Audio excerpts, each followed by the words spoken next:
You've just had a baby. Now what? Well, first, it's time to teach you how to leave the hospital. Adequate nutrition is good for your body to heal. You should eat foods high in fiber, which include bran, broccoli, cauliflower, and fruits to help your bowel movements. Remember, your husband doesn't want you constipated. Eat foods that are rich in calcium, which include dark green leafy vegetables, milk and yogurt. Drink plenty of water and non-sugar supplemented juices. No ma'am, put that down. It's so very important for you to avoid alcohol now that you've had a baby. I know it's tempting to reach for that martini at the end of each day, but we must do what's best for our baby. Plus, your husband doesn't want a slovenly wife at home, getting drunk on the couch and leaving baby everywhere. Gradually increase your daily activities until you're back to your normal routine. Vacuuming, cooking, cleaning, taking care of your husband, and maintaining a clean household. Be sure to rest frequently while your husband is at work. No lifting, pushing, or pulling for the first 2 to 6 weeks, or as instructed by your physician. Do not drive until you are released by your physician. I'm not legally allowed to drive. Your husband will drive you, dear. Your breasts and nipples may have changed and or grown during your pregnancy. Wearing a well-fitted, supportive brassiere day and night may be more comfortable as your body adjusts to these changes. Wear breast pads until your breasts stop leaking and embarrassing you in public. No one wants to see that, least of all your husband. Leaking can occur for Put that down here. You can apply ice packs between feedings to ease discomfort. Now, if you're not breastfeeding, which is also fashionable, be sure to wear a well-fitted supportive brassiere for at least 3 to 4 days following delivery. Refrain from stimulating your breasts and nipples. Tell hubby to keep hands off.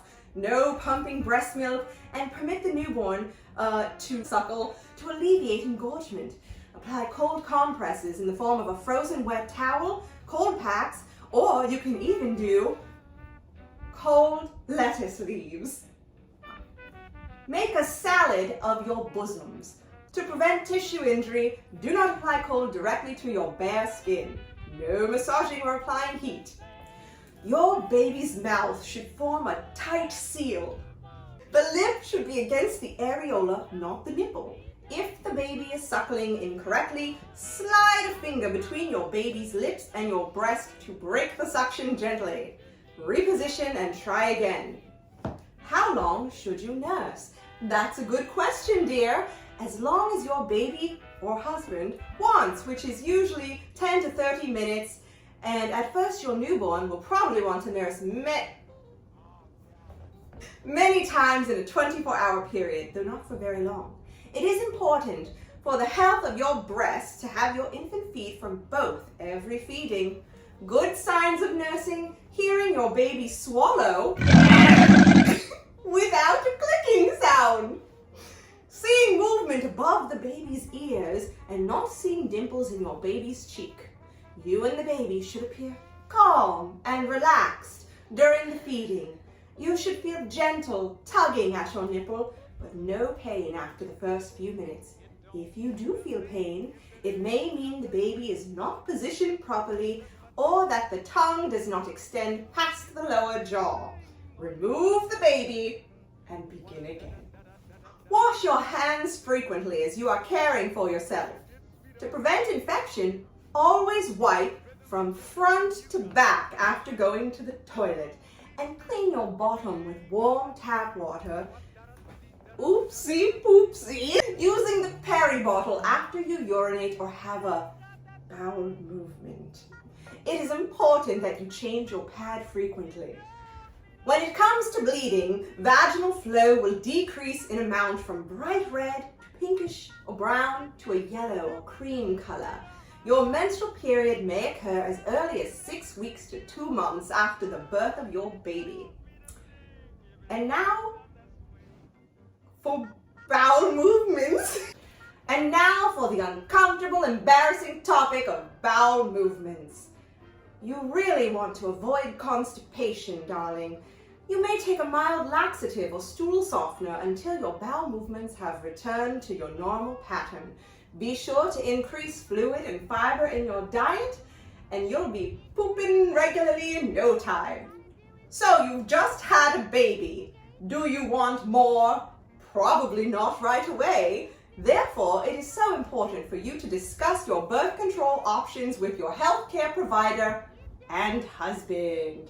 You may choose to obtain a method of birth control before resuming sexual intercourse. Nothing should go into your vagina the first 6 weeks after discharge. Nothing. Sexual intercourse should be avoided until bleeding has stopped and the woman feels physically and emotionally ready. Besides, who would want to touch your filthy, bloody body anyways? Nobody. Warning signs to report to your healthcare provider immediately. Pain, redness, warmth, swelling, drainage or foul discharge from your incision, or if your incision opens. This is if you've had perineal laceration or a C-section incision. If you have discharge from your vagina with a foul odor, if you have a severe headache or blurred vision, don't do that. Temperatures over 100.4, or you feel cold and feverish and have chills. Thoughts of harming yourself or your baby. Pain or burning sensation, redness, warmth, or swelling in your legs. Breasts that are painful, swollen, hot, tight, itchy, or have sore spots with redness or red streaks and flu-like symptoms. Sharp pains in your abdomen, breast, or chest. Trouble breathing, dizziness, faintness, crying spells, mood swings that feel out of control. Are you unable to empty your bladder? Or is it painful when you urinate? Is it difficult? Is it too frequent? Is it not enough? Can you poop? Is it difficult? Are you doing it often enough? Tell your doctor! If you need to report domestic violence or abuse, please dial 1-800-96-ABUSE. When it comes to caring for your new infant, there are some things you need to know before you leave the hospital. Safety first. When your infant is ready to go to sleep, be sure to place him on his or her back, not on the tummy. Use sleep clothing such as a one-piece sleeper instead of a blanket. Do not let anyone smoke around your infant, including you. Use a firm mattress and a safety-approved crib covered by a fitted sheet. Car seats and other sitting devices are not recommended for routine sleep. Don't use pillows, blankets, or pillow-like bumpers in your infant's sleep area. Wedges and positioners should not be used. Keep soft objects, stuffed toys, and loose bedding out of your infant's sleep area. The baby should sleep in the same room as the parents, but your husband won't allow this. But not in the same bed. Not in the same bed. Avoid covering the infant's head or overheating. Keep the bulb syringe near the infant at all times to clear the infant's throat or nose if necessary. Clean the syringe well with warm soapy water after each use. Allow it to air dry.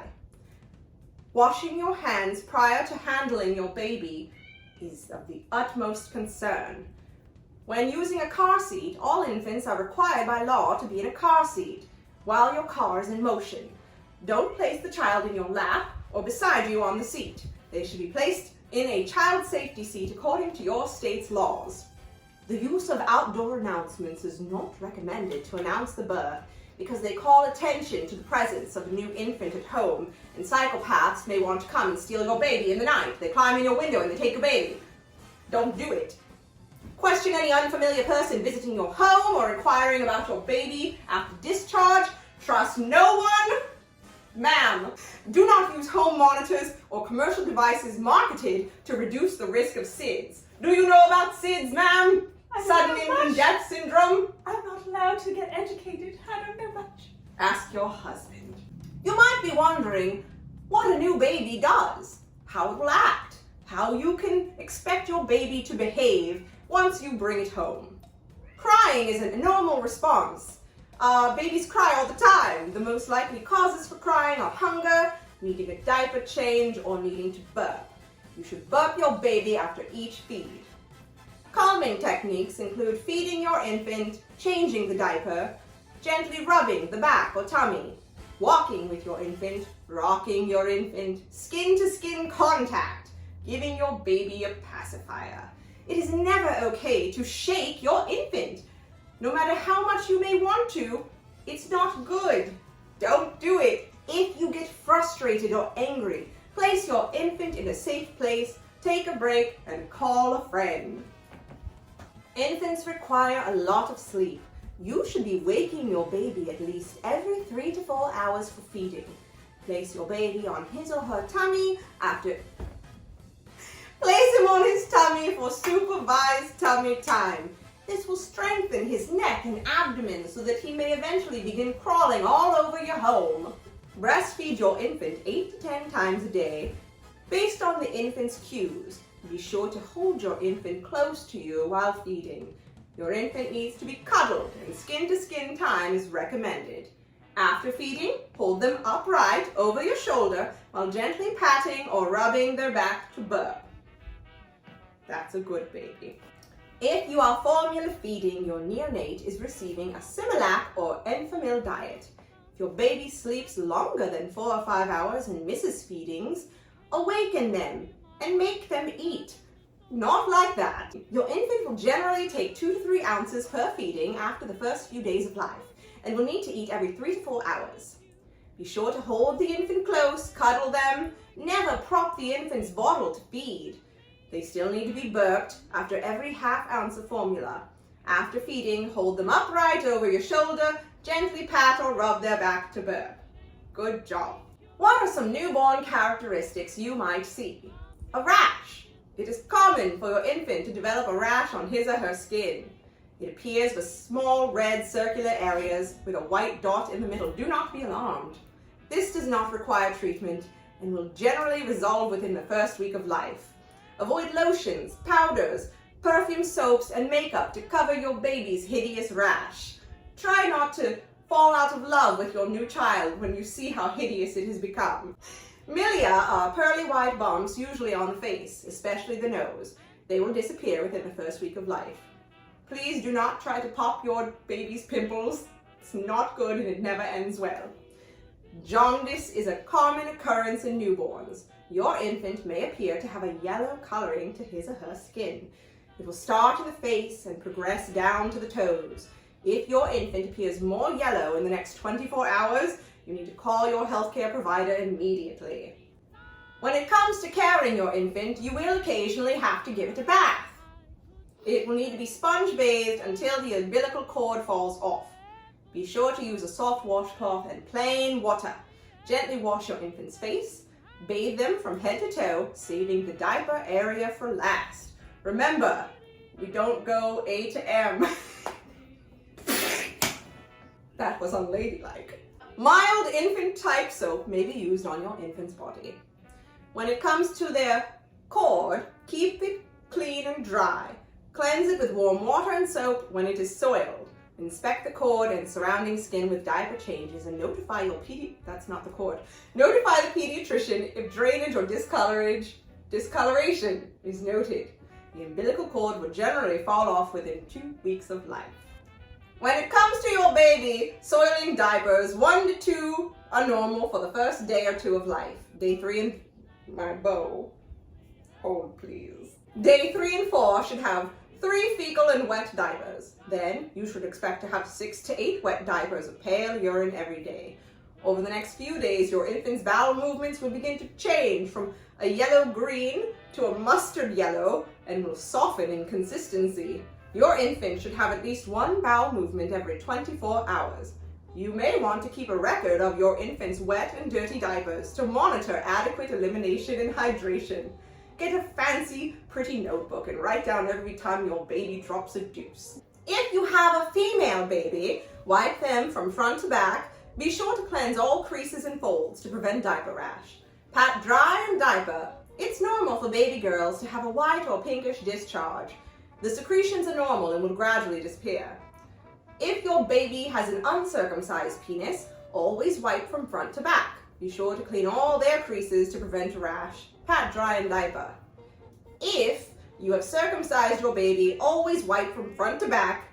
Basically, everyone on the planet should wipe from front to back. There is never a case on this earth where anyone should be wiping back to front. Ever. Vaseline gauze is applied to the circumcision with every diaper change for approximately 24 hours. The head of the penis will appear red initially and then will change and have a yellow sticky film. This is very normal. If you see any bright red bleeding or green drainage, contact your healthcare provider. The plastic ring method of circumcision does not require a dressing. The ring that is used will come off usually by 2 weeks. If you notice swelling, bright red bleeding, or green drainage, contact your healthcare provider. To clean the area, wipe gently with a soft cloth, cotton swab, or gauze pad in plain water. When it comes to dressing your infant, dress them as you would do yourself. Avoid overdressing. Too much clothing and too many blankets can cause your baby to become overheated. As a general rule, infants should receive all recommended vaccinations.